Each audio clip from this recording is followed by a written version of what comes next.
Made in Abyss is a special anime for me. I always look back on it fondly whenever I reminisce over its world building, visuals, and characters. It makes for an amazing story in my eyes, one that I'd love to share with you all. So with 2026 rolling around, I wanted to make a video on it to start the year off right. I'll be covering both seasons of the anime and the movies. I'm saving the manga for its own separate video, so stay tuned for that. But for now, let's dive into the Abyss together.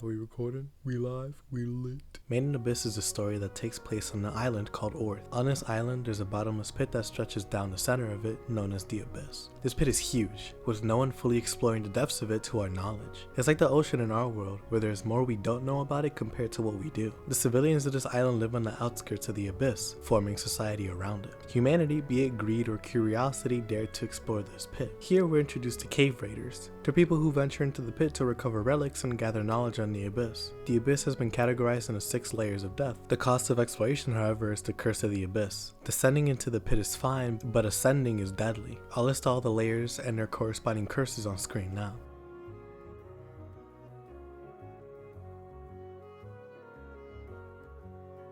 The cave raiders who explore the Abyss are categorized into whistles/tiers. I'll also list the whistles on screen now. Each whistle tier has a limit, except for the white whistles. The lack of restriction for them is because they're proven trailblazers in abyssal exploration and research. White whistles are such a rare breed, however, that there's only a handful of them out there. Here we meet Rico, our main character on the red whistle. She's a 12-year-old orphan at Belchera Orphanage, training to be a cave raider. Her mother, Liza, was a white whistle before she allegedly passed. One day, Rico finds our second main character, Reg, on the first layer. He's a robot with amnesia, so his origin is unknown. The two come together for one goal, descending the Abyss. Rico wants to find her mother down there after she received a note from Hoblog, a black whistle. Liza's body was never found, only her whistle. Spurred on by her white whistle and the note allegedly written by her mother, Rico's determined to find the truth. She also wants to explore the Abyss because she's curious about the secrets it holds. Reg, on the other hand, wants to regain his memories and help Rico on her quest. The two enter the Abyss with bolster resolve, looking for answers. Season 1 of the show captures their journey from the start of it until the 4th layer. Along the way we meet characters like Ozen and her faction, Nanachi and Midi. This journey by no means is easy both mentally and physically. Descending all the way down is something not just kids but most adults can't do, so this journey is a matter of survival every single moment. But they both knew this once their goal was finalized. Determined to see it through, Reg and Rico will make it down towards the bottom one way or another.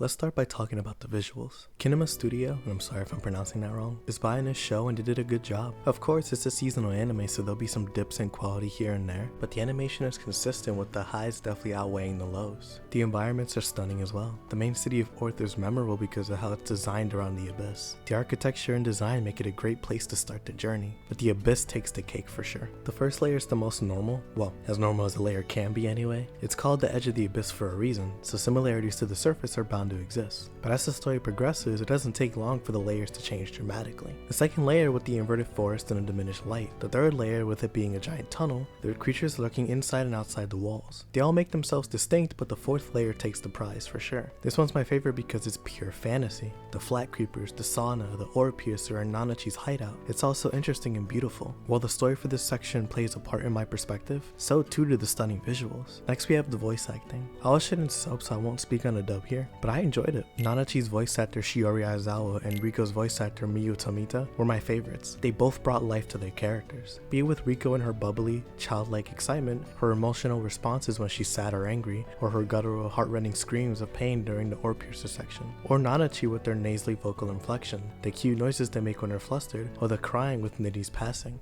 It's all outstanding. Next you have the soundtrack, and it's amazing. Kevin Penkin does a great job building a soundtrack that fits this world's mystery, terror, childlike whimsy, and fantasy. Made in Abyss wouldn't be the show it is without the masterful soundtrack Kevin Penkin crafted here. If you haven't given it a listen, please do. It's 3 hours, but every minute is worth it in my opinion. The opening theme for season 1 is pretty iconic too. Gives me chills every time I hear it. Moving on to the story, it's deceptive, man. It's not just two kids going on a fun adventure, it's literal survival. The start of the show lulls you into a false sense of security by seeing these kids' unmitigated sense of adventure and innocence push them to leave the nest. While most people will find the setup before the eventual departure boring, I personally love it. A decent amount of time needed to be allocated to the orphanage in the city because we would learn soon that Rico and Reg can never go back because of the nature of their goal. If Rico leaves, she would never feel the sense of security, family, and community she had in Orth ever again. A dark undertone is felt as the departure draws near that really hammers home the severity of the situation. Whether it be from the journey down there or the 6 layers curse, Rico could die before even reaching her mother, which for a 12-year-old, she grasped that burden surprisingly well. Of course, Rico isn't stupid. She isn't glossing over the consequences of this journey, nor is she ignoring them. She's going to enjoy it,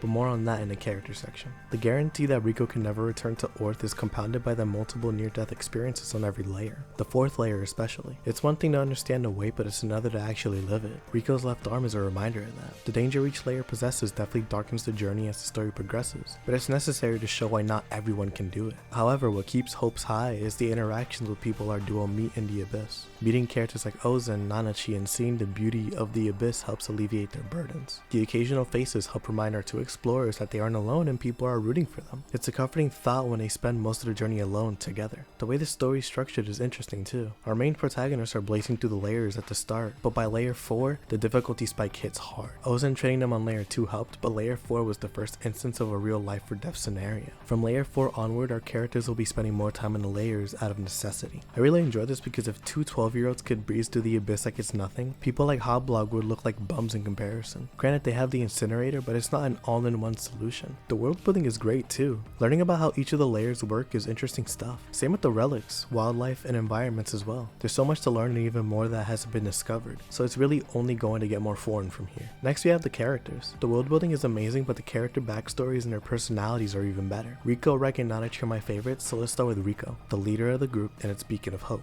She keeps the mood light, uses her curiosity and intellect for their survival, and she attracts people thanks to her charisma. That charm offsets the Abyss in its darkness by providing childlike curiosity to the story. Rico needs to be in the story or else it wouldn't work because it'd be too suffocating and depressing. While anyone would be fraught with fear in a scenario, Rico isn't. Even if she could, she made her choice and she won't rescind it. So instead of worrying, she'll enjoy her journey with the newly made friends she has, instead of worrying about the conclusion until she gets there. Her earnest, kind, and curious disposition not only impacts the characters they meet, but how they maneuver through the Abyss, thanks to her wealth of knowledge of it and her ingenuity. Reg, on the other hand, is dependable and a little dumb, but earnest as well. Since he's an amnesiac, he starts off one note, relying on Rico's personality while also protecting her, but he grows into his own character as the journey progresses, especially during the 4th layer where he's tested the most. His time with Nanachi while Rico was out of commission demonstrates that he is his own character. He has the incinerator that can literally rewrite the Abyss, but he's just a little kid like Rico. He's more than a relic from the Abyss, he's a conscious living creature. These two work well together, making up for their deficiencies. Reg makes up for Rico's physical capabilities because she's 12, while Rico makes up for Reg's lack of knowledge because he has amnesia. As a partnership, they work well, plus their chemistry is high because they're good friends. As main characters, they're fun to follow and easy to root for, but Nanachi's definitely my favorite out of the 3. I may be biased because they're my favorite character in the series, but I love their story. The entire 4th layer is made better by them being there. Their story with Bone Dread, the 5th layer, and Midi is an example of how dark the story can get. The Abyss drives people to do crazy things, and as the story develops, we'll see how far it goes. But Nanachi's story is a peek behind the screen door. One section that sticks with me is Reg and Nanachi sending Midi off. Up to this point, the furry one was mysterious, aloof, but helpful. But when it comes to Midi, the floodgates immediately break. They aren't an indifferent hermit, they're a scared kid like Reg and Rico, who lost their best friend. Seeing them open up again because of Rico and Reg was cathartic, so when they're asked to join them on their journey, they agree because these two are Nanachi's next rays of sunshine in the shadows of the Abyss. Plus, Nanachi's all too familiar with the 5th layer thanks to Bone Dread. We see a brief demonstration of Nanachi's role when they helped Reg treat Rico's arm. They're the pragmatic strategist that makes sure their group's survival comes first. The second in command, the brains of the operation. If you're worried about the duo's chemistry being disrupted, don't be. The next arc gives our party ample time to adjust to each other and demonstrate why the group works even better now. Before we move on, I have to talk about the recap movies. Movies 1 and 2 recap the first season. They have some new scenes, but not many. So if I had to say whether you should watch the movies or the anime,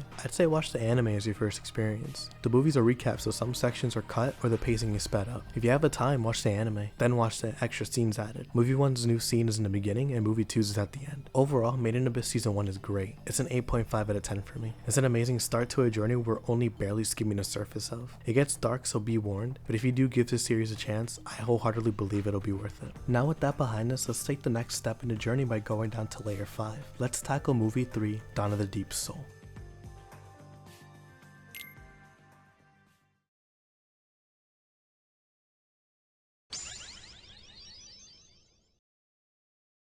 Let's do this in one take! While I mentioned Nanachi's connection to Bone Dread in the 5th layer, I held off on fully explaining it until now. The reason being because movie 3 dives even further into it. So let me explain their backstory fully now that we have a fitting situation for it. Nanachi, Midi, and a bunch of other orphans on the surface were taken in by Bone Dread, a white whistle and the Sovereign of Dawn. He offered the opportunity of becoming a cave raider. The kids, having nothing to their name but dreams, accept and go to the 5th layer of the Abyss. Here they are housed in Bone Dread's base. Occasionally, children are called by him and leave the room, never returning. This occurs until Nanachi and Midi are the only two left. These two have formed an unbreakable bond and a shared experience. So when Midi gets called, Nanachi sneaks off to see what's about to happen. Little did they know, it's worse than anything they could have imagined. Bone Dread has been experimenting on these kids by putting them in tubes and dropping them down to the 6th layer. Then, he brings them back up, inflicting the 6th layer's curse on them for research purposes. Once Nanachi is discovered, they're forced into the experiment. They're both dropped down, with Midi getting Nanachi's curse on top of her own. Once they come back up, both are irreversibly changed. Midi lost her humanity, but she stayed alive long enough for Nanachi to live with diminished effects. After this, Nanachi stays with Bone Dread, helping him with his experiments and finding ways to mitigate the 6th layer's curse. But after enduring the horrors for long enough, Nanachi escaped with Midi to the 4th layer. Now we find ourselves in the present, where our trio have to go through the 5th layer in Bone Dread's facility to reach the 6th layer. Bone Dread holds access to the only path down to the 6th layer, so an encounter with him is unavoidable. From here on, we meet his cave raiding squad known as the Umbra Hands, his daughter Prushka, and Bone Dread himself. We get well acquainted with his facility and the group is even welcome to stay. Of course, a man who is capable of such monstrosities reforming in a time Nanachi was gone will be too good to be true. He's still experimenting, with him even taking Reg while they slept. Once Rico and Nanachi find him, they leave thanks to Prushka's help because she's grown to like the trio. Now we have multiple objectives. Number 1, defeat Bone Dread, and number 2, craft the white whistle to gain access to the 6th layer. Bone Dread reveals that the 6th layer is locked to white whistles. The timbre of their whistle allows them access downward. White whistles are individually tailored to the owner because the way they're made involves a human soul special to said owner. So Liza's whistle is useless because no one here can use it. They need a new white whistle before proceeding. As for how they attain it, I'll explain that later.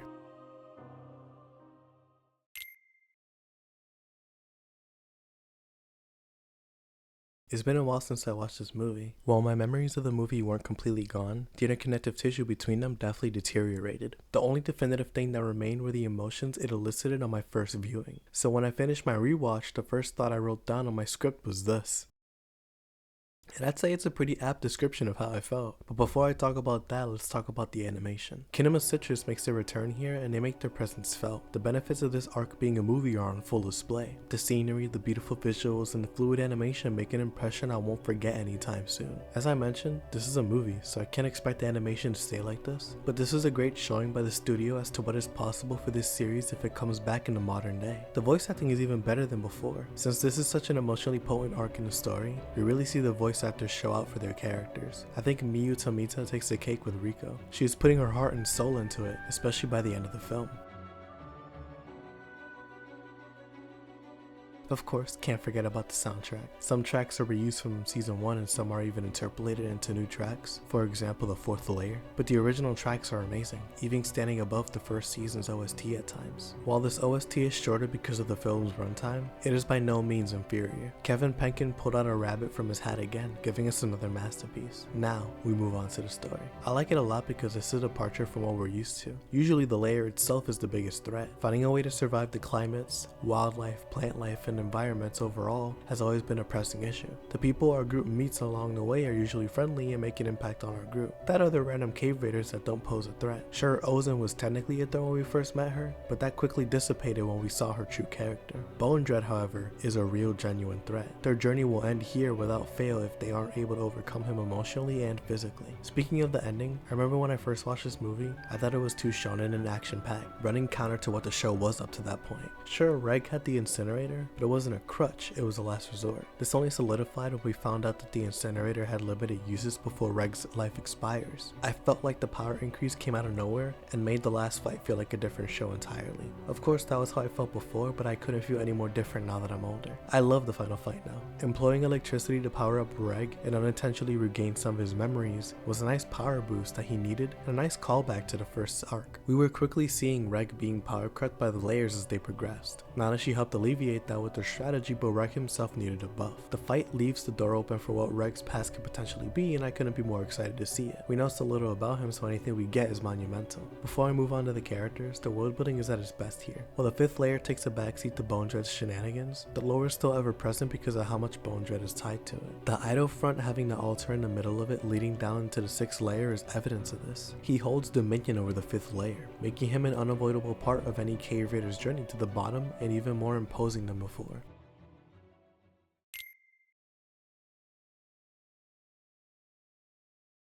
Alright, now let's talk about the characters. First, let's start with our trio and how much they've grown. I mentioned Rico and Reg's chemistry is unparalleled. Adding a third person, however, could throw a wrench into that, but the way Nanachi's integration is handled is as smooth as butter. Of course, these two love their furry buddy, but Nanachi carved out their own role. They serve as an older sibling to the group, keeping them level-headed. They give Reg combat instructions while working as another brain to help Rico achieve her leadership role. The trio works swimmingly in this arc, silencing any dissident opinions on Nanachi's integration almost immediately. Speaking of Nanachi, the relationship with Bone Dread is an interesting one. As much as they hate him, Nanachi spent a considerable amount of their life in his care. Nanachi could have left a lot earlier after the experiments, but they didn't because, to be truthful, where could they go? They were an orphan before coming to the 5th layer. The only people they knew were Midi and Bone Dread, so they had a chance to leave, but what difference would it make at that point? But that changed after Bone Dread showed Nanachi the experiments he was doing on Midi even after she lost her humanity. This broke the camel's back because Midi felt every bit of it, so Nanachi left with Midi in tow for one purpose: to put Minnie out of her misery. The point of me saying all that is that Bone Dread has been a direct cause to every bad thing that's ever happened to Nanachi in recent memory. So at the end when he's dying, it isn't an emotional scene because Nanachi cared, it was liberation. He held dominion over their life for far too long. So with Nanachi being a valued member of the group and Midi's passing occurring the arc prior, the last thing to do is to move on from the past, from the ghost that haunted them for so long.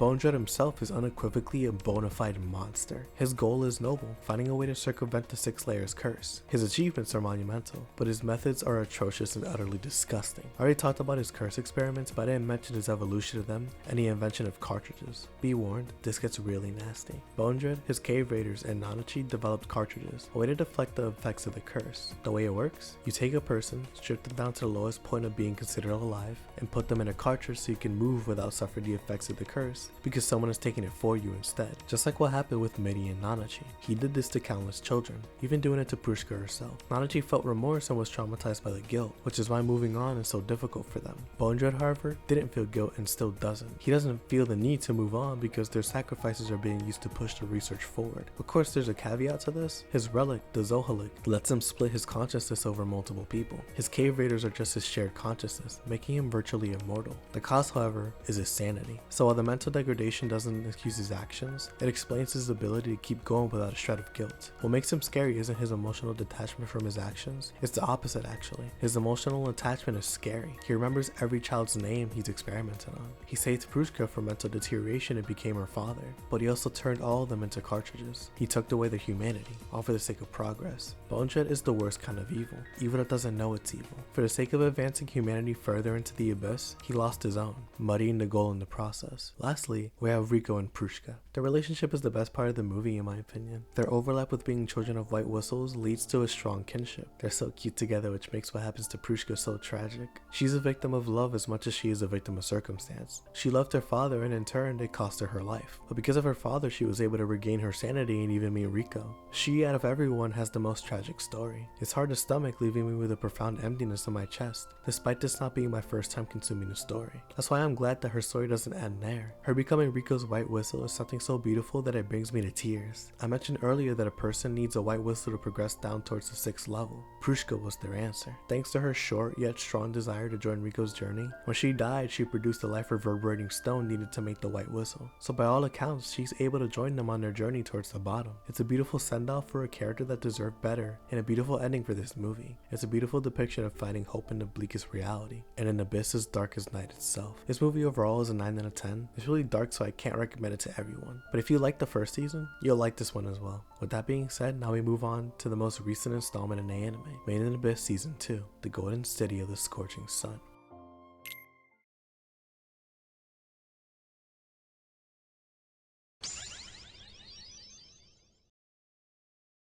Before I proceed, I do want to give you all a warning. The season is dark, darker than anything that's come before it, so please I beg you to proceed with caution because it gets nuts. So much so that it merits another one of these in my notes. Anyway, let's begin. Rico and Ko, after taking the elevator down from the 5th layer, arrive at the 6th layer, known as the capital of the Unreturned. There's no turning back now for our group of adventurers, but after everything they've been through, that was never really an option to begin with. As they traverse the layer, they wind up at Erubru Village. It is a village fully ran by hollows. Thanks to the village having special properties, however, the curse isn't present in it, allowing people like Rico to move freely for the first time since our party departed from Orth. Our adventurers remain in this village for a bit, learning about its denizens, history, culture, and weird characteristics. Characteristics that show there's more to the village than meets the eye. And I still leave it for now. A bit anticlimactic, I know, but we'll come back to the story later on, don't worry. I'm gonna start my thoughts by highlighting the visuals. Layer 6 is in contention with layer 4 for my favorite layer visually. It's gorgeous. The warmer and brighter colors are a breath of fresh air after layer 2, 4, and 5 used darker color palettes. The colors help not only accentuate that this is a warmer layer, but they also substantiate the rumors of the Golden City being here. Erubru itself has a different color palette and is even more vibrant. The green, orange, red, and white color palettes are more subdued compared to the outside because the village serves as a backdrop for the villagers. Layer 6 and its locations are beautiful, and it doesn't disappoint visually, especially with how mysterious it was up to this point. Remember, it's called the capital of the Unreturned for a reason. There's no way to send information to the surface like the previous layers. Bringing it back to the character designs, they're the most diverse they've been in the entire series. With most of the characters being hollows, you'd think the designs would get repetitive and bland, but it's quite the opposite actually. Characters like Majikaja, Beloff, Mugi, Ma, and Wazukyan all have distinct designs. I could do without seeing Ma's cheeks though, I'm not gonna lie. The animation is was good. It isn't movie 3 level animation, but there's definitely improvement from the first season. Because it's seasonal, you can expect peaks and valleys throughout each episode, but overall you're getting a consistent product animation wise. With it being almost 4 years now since the season's release, I wonder how the animation would improve on today's standard. Anyway, we have the voice actors for season 2. They do a good job of consistency coming through for emotional beats, action, and the downtime. Fabuta's voice actor though, Misaki Kuno, takes the cake for me this season. She has the emotional beats, the cute moments, and the serious ones, but where she shines for me is making Fabuta sound like a kid. Not just the vocal inflection, manner of speech and tone, but down to the mannerisms and the childlike screams kids do when they're excited. I know it doesn't sound like much, but give it a listen if you haven't. What Misaki Kuno did here brought Fabuta to life. Of course, we have the soundtrack. It's the best one out of the 3 by far. I love the first 2, but this third soundtrack brought a new level of quality and immersion that I can't ignore. This soundtrack elevates the 6th layer to new heights in just under 2 hours. Give Kevin Penkin his flowers, man.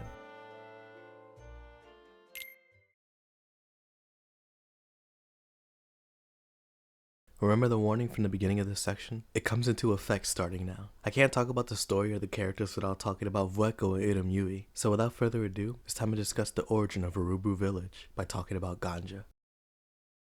Vueko, or Vueko, is an orphan girl from the surface. She had an abusive early life, but she managed to escape it and join a group called Ganja. They're a group looking for the fabled Golden City in the Abyss, but because of the nature of the journey, they're labeled as a sacrificial group. Led by Wazukyan, Beloff, and Vueko as the 3 sages of the group, they make their descent into the Abyss. We see Orth as a primal society a few hundred years before Rico's time. Here we meet another important character, if not the most important character of this layer, Iram Yui. She serves as a guide for Ganja as they trek down the Abyss. abyss. After an arduous descent, they make it to the 6th layer. Once there, things immediately set in. The group is reminded how woefully unprepared they were for this journey. Not only do the wildlife serve as a problem here, searching for food and water do too. The first body of water they find infected everyone in the party. With Weko being the medical practitioner of the group, she takes care of them, but she eventually succumbs to it as well. Their saving grace, however, comes when Wazukan and some interference units they met in the 6th layer find a relic, a cradle of desire, a wish-granting egg that grants the user's base desire. Wazukan gives it to Weko, and Weko gives it to Irumyui. Weko expected to die, and so she at least wanted Irumyui to live, especially since they've grown so close throughout their journey. Now here is where the nonsense begins. Irumyui takes it and recovers, or at least that's what it seemed like on the outset. As days went by, the poor girl's body starts morphing into something unrecognizable. She's becoming less and less human by the day. Irumyui's desire was to bear children,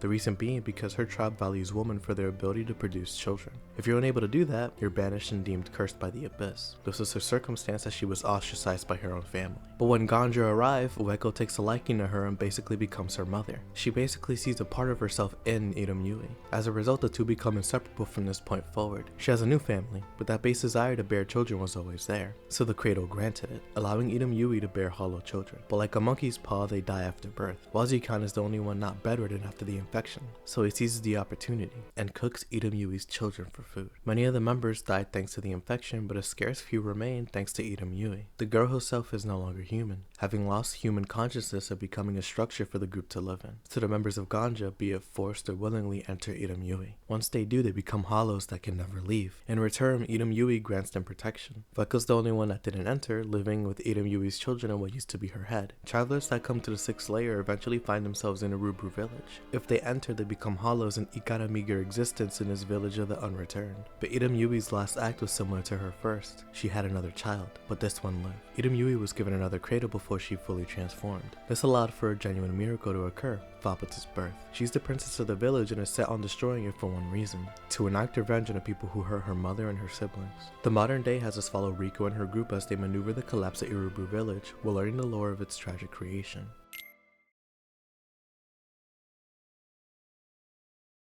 Lonzo Ball Weeble. It's hard to describe the emotions I felt when going through this season, which is crazy because I watched this season when it first aired. The difference here, however, is that I'm binging it instead of watching it weekly, and I'm older as well, so its impact has changed significantly. I'll say all that to say, the storytelling this season is otherworldly. It does an immaculate job building the mystery surrounding Urubru and Ganja before we see the flashback. The way the flashback juxtaposed Riko's adventure is so cool because they were basically running concurrently, despite being centuries apart. After a while the flashbacks did stop, but after the flashback, the rest of the arc holds new meaning. People like Belloff, Wazukan, and Fapata are viewed in a new light. The world building is also at its peak here. Like Layer 5, Layer 6 has interesting wildlife, terrain, and natural occurrences. The natural gas explosions, the turbinid dragons, the Amaranthine deceptors, the natural rock structures of the layer, and even foreign factors like the interference units all add to this layer's mystique. But the people themselves and how they impact the layer are the most interesting part. Don't get me wrong, Layer 6 is an interesting layer already, but every layer people remember, they remember it because of the people in said layer. Layers 2, 4, 5, and 6 stick with the viewer because of the emotional weight interacting with other characters holds. Layer 6 is the escalation of this. This is the most interaction our cast has had since the surface, so it's refreshing to see people, but jarring to see how they differ as well. The 6th layer is a treasure trove of curiosity.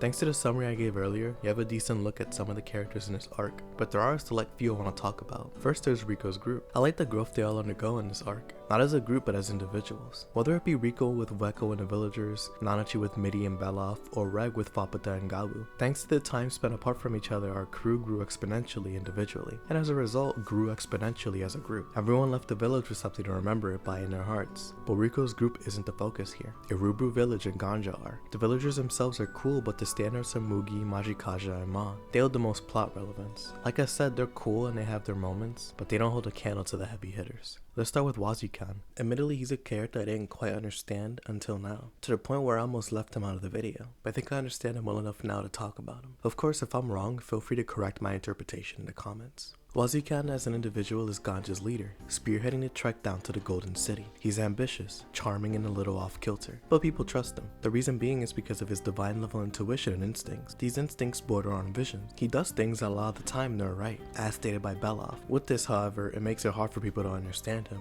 which how can you? We don't see what he sees. The Abyss demands a lot of the people who explore it. As we've seen, it's so perilous to the point where it feels like humanity wasn't meant to explore. So imagine how bad it is for Ganja when they have even less information and experience to go on compared to Rico's group. When things go south in the 6th layer, Wazikan is presented with a choice: let his group die or continue with his ambition. They weren't able to overcome the layer, but their saving grace came in the cradle. Now most people would be racked with guilt after seeing what it did to Idam Yui. Beloff is a great example, but Wazikan deemed her sacrifice necessary, trusting in his foresight. As humans, they weren't enough to conquer this layer, so what if they transcended humanity? And as we witnessed with the Rubu village, we see how that turned out. Madness and despair influenced his decision. Whether it be from the layer, his visions, or a mix of both, I leave that up to you to decide. He wants people to achieve their ambitions because he knows despair awaits after that, even expecting Rico's group to fall into that. Of course, we know Rico is the complete antithesis to this belief, ready to disprove it with her whole being. Whether she does or not is yet to be seen, but Rico's as bright as the sun itself, so I believe she can do it. Idam Yui is pound for pound the saddest character in this series. I already mentioned her story earlier, but she was rejected by her family, kicked out of her village, lost her children, and lost her physical form. But I don't know if she'd change anything because she got what she wanted, a family and a child. Beloff and Vueko acted as her mother and father, and Fapata blessed Idam Yui with the beauty of childbirth.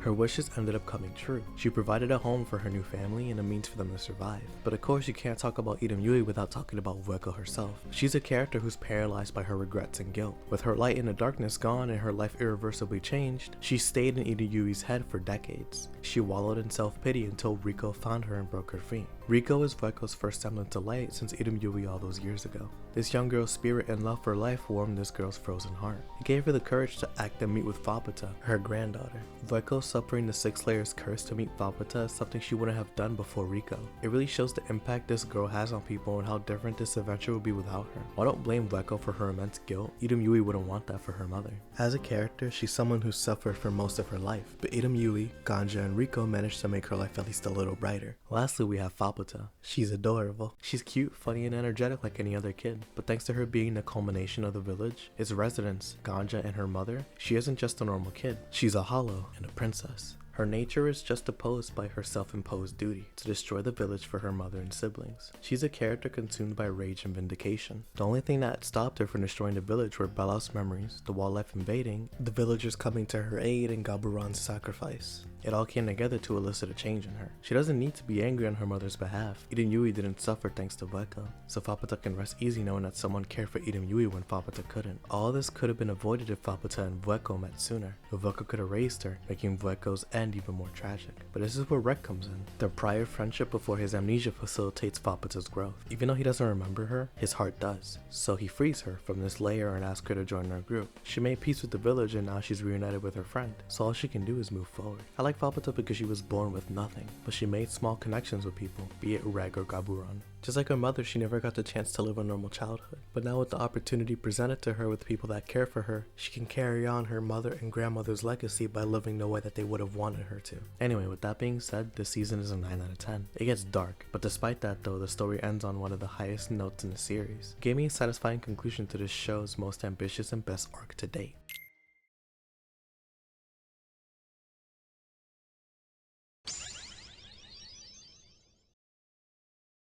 So originally I was going to cover where the manga picks up after season 2, but I decided against it. I actually caught up and was writing the script for the section, but I opted for a different approach. If I'm going to talk about the manga, I want it to be its own video. I want the manga to have its own room to breathe so I can discuss it at length. If I included it here, not only would it lack the context of how the manga set up the story, it would also feel rushed. While it is the same story, how a story is told can change a lot. So for now, I won't be talking about what lies in the future for this manga until there's more content out, and I'll revisit it at a later date. Until then, let me get to my closing remarks before I end the video. Made in Abyss is great. This is still one of my favorite anime ever. The music, the visuals, the environments, creative wildlife, the premise, the world building, the story, and the characters. They're all amazing and culminate into a story that, while I hesitate to call it a masterpiece, isn't too far away from it. But through revisiting the story now that I'm older, I didn't realize just how dark it actually was. That feeling I talked about earlier in this video was strong, man. I never felt like that because of a story. Sure, I've gotten emotional while consuming media, but never to this degree. Also, there's just a lot here that can be unsettling and disturbing. The body horror, the dark undertones, and the nudity. Good God, the nudity especially, man. We need to tone that down because it's excessive, it's just gratuitous. Overall though, the series highs heavily outweigh the lows for me. I won't be forgetting the series and the emotional impact it's had on my heart anytime soon. Could I recommend it to anyone? Only if you're willing to stomach how dark it can get. If you can't, then don't worry, there's no shame in that. Just proceed at your own discretion if you do. Anyway, that's where I'm gonna end the video for now. Happy New Year's as well. I know it's February, but it's the first video of the year for my channel, so I have to say it. I'm almost done with the Great Ace Attorney by the time this video releases, and I may even be on the second one by now. So if you're interested, I'll link the VODs playlist down below. Hop in the stream if you see me live. Anyway, next video will either be the Great Ace Attorney Adventures or a short anime, so be on the lookout for that. This video took a lot longer than I thought, so I want to take it a little easy for the next one. Until then, thank you all for watching. I hope you enjoyed, and I hope to see you in the next one. Have a wonderful rest of your day. Peace.